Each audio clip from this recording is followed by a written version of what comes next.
It would be harder. See, people think it was actually hard to get to the moon. Yes, it was. It was hard, certainly, but it would have been way harder to hoax it.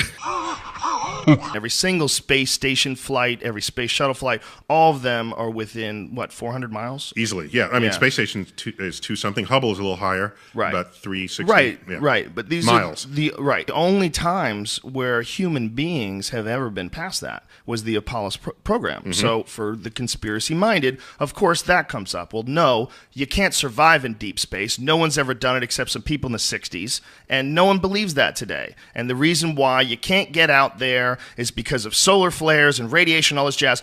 Yeah, I mean, so, okay, but, science is going to move on while you're, arguing that. And so, yeah, that's what we there's a point where you just say, all right, I got to move on. That's the other thing that makes a conspiracy so juicy, is that science didn't move on when it came to manned space landings. That was the end. And there was this documentary that was all about the different sort of techniques that Kubrick used in 2001. He had changed the way you reshot gigantic scenes by some new process called, it was something about front projection. I think that was basically what the name of the process. And then he showed all the evidence of front projection footage in the moon landings. And again, you're fucked because you're sitting here and I don't, I'm looking at this. I'm like, okay, well, who's right? These are people who've never taken photography, all right? If you are exposed for the bright reflective light of the astronauts in the lunar surface, that camera exposure, even in the Hasselblads that they carry to the moon and use, is too short to take in the dim light from the stars of the night sky.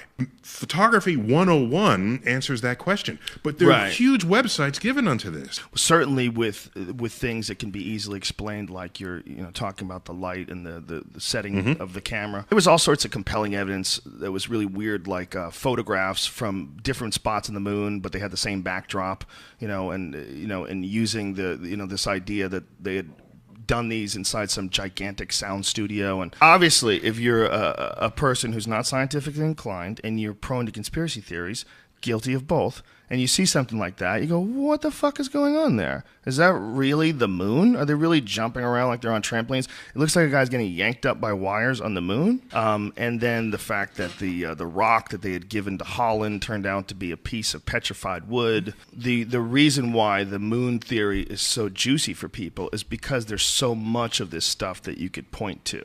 Oh, well then, okay, well then how about, and they start going down a list, and I'm time to go to dinner, I mean, I don't have the energy to fight all of that. Right, like, I just teach people sort of how to think about information, and then I walk away, and then they make a life, or they vote for whoever they want, but they're I don't understand what's going on in those minds. You ever seen the video of the astronauts on trampolines? No. Here it is. If you look at like the fuel that was loaded up into the Saturn V rocket, you can calculate where that fuel could take that rocket. It's to the moon and back. So they're not going to the Piggly Wiggly. That doesn't mean a person was in it. An aircraft carrier goes into the Pacific to pick up a capsule out of the ocean.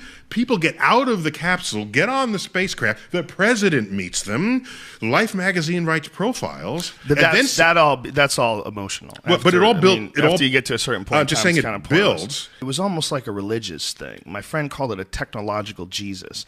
He said that if anything is scientific, you should be able to question it, and someone would give you an answer. But there's a bit of emotion and attachment and pride with certain historical accomplishments, like one of them being the moon landing, that forbid people from actually questioning. Well, so if a guy hops by a flag and the flag blows in the breeze, what's causing that? Is that a faked footage? Pull that up. Flag blowing in the breeze. I'll tell you the video it is. No. And when he hops in front of it, the flag follows him like it goes in the breeze. Here it goes. You see it wiggle in the wind? No, I missed. Can you do that? You had stuff on the screen there. Okay. Fucking ad popped up. See that? Yeah. It looks like a breeze blew it.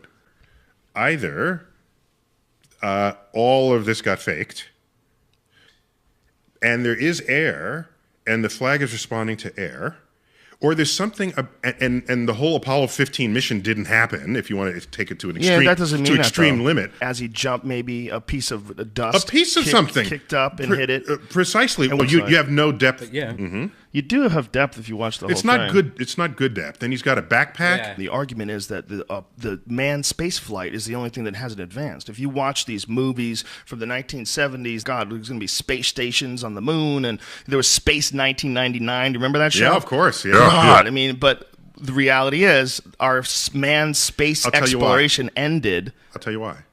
Money.